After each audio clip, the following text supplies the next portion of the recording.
Speaker के खत के बाद कौमी असम्बली में पार्टी पोजीशन तब्दील। पीटीआई अराकीन सुन्नी इत्तेहाद का हिस्सा है। कौमी असम्बली सेक्रेटरीट ने नए पार्टी पोजीशन जारी कर दी, जिसके मुताबिक पीटीआई के 80 अराकीन को सुन्नी इत्तेहाद कौंसिल का रुकन जाहिर किया गया है। कौमी असम्बली सेक्रेटरीट की जानिब से जारी बयान में नून लीग पीपल्स पार्टी JUI से वापस ली जाने वाली नशिस्तों का पार्टी पोजीशन में जिक्र किया गया है। नई पार्टी पोजीशन 18 सितंबर को जारी की गई। एलामिया के मुताबिक हुकूमती बेंचेस पर कौमी असम्बली में मुस्लिम लीग नून 110 और पीपल्स पार्टी की 69 नशिस्तें हैं, जबकि MKM पाकिस्तान की 22, काफ लीग की 5, IPP के 4, मुस्लिम लीग ज़िया, बलोचिस्तान अवामी पार्टी और नेशनल पार्टी का एक रुकन है। सेक्रेटरीट के मुताबिक मुस्लिम लीग नून को 15, पीपल्स पार्टी को 5 और JUI को 5 मखसूस नशिस्तें दी गई थी। ताहम मखसूस नशिस्तें गिनती में शामिल नहीं है। कौमी असम्बली में अराकीन की तादाद 23 मखसूस नशिस्तों के बाद 313 है। खाली और मुताज़े 23 नशिस्तें PTI को देने के बाद तादाद 336 हो जाएगी।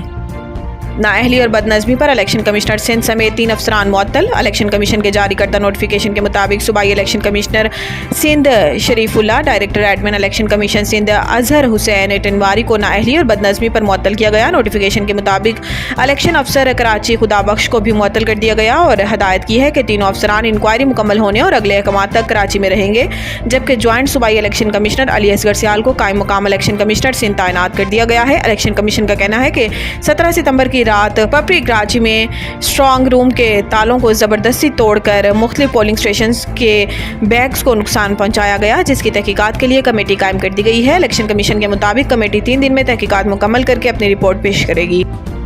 विफाकी काबीना ने सुप्रीम कोर्ट तरमीमी प्रैक्टिस एंड प्रोसीजर ऑर्डीनेंस मंजूर कर लिया। ज़राए के मुताबिक विफाकी काबीना ने मुसवदे के मंजूरी असम्बली सर्कुलेशन के जरिए दी। प्रैक्टिस एंड प्रोसीजर तरमीमी ऑर्डीनेंस 2024 पर सदर से जल्द मंजूरी का इम्कान है। तरमीमी ऑर्डीनेंस 2024 के नफाज से अदलिया में जो भी कार्रवाई होगी इसका मुसवदा तैयार होगा, जबकि अदलिया की कार्रवाई अवाम के लिए दस्तयाब होगी। Supreme court practice and procedure तरमीमी ऑर्डीनेंस 2024 का मकसद अदालती अमल में मजीद शफाफियत लाना और प्रैक्टिस एंड प्रोसीजर एक्ट 2023 के तहत एक कमेटी तश्कील दी गई थी। मुकदमात की मेरिट पर समाअत और निपटाने को यकीनी बनाने के लिए कमेटी के अंदर बेहतरी लाई जा रही है। नए तरमीमी ऑर्डिनेंस के तहत कमेटी के किसी रुकन की अदम दस्तयाबी पर चीफ जस्टिस किसी मुअज़्ज़िज़ जज को कमेटी का रुकन नामजद कर सकते हैं।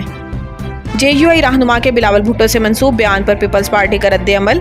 शाजिया मरी ने कहा कि हम ना सिर्फ मौलाना फजलुर रहमान बल्कि अपोजिशन में मौजूद दूसरी जमातों को भी डायलॉग में शामिल करना चाहते हैं और तमाम स्टेक होल्डर्स को ऑन बोर्ड लेने की तजवीज़ हुकूमत को भी दी है। उन्होंने कहा कि हम समझते हैं कि कोई मिसकम्युनिकेशन या मिसअंडरस्टैंडिंग हुई है। इस तरह का बयान देना नामुनासिब अमल है। ख्याल रहे कि कुछ रोज़ कबल सेनेटर कामरान मुर्तज़ा ने कहा था कि हमें जो पहला मुसवदा दिया गया वो वोटिंग से पहले आधी रात को दिया गया।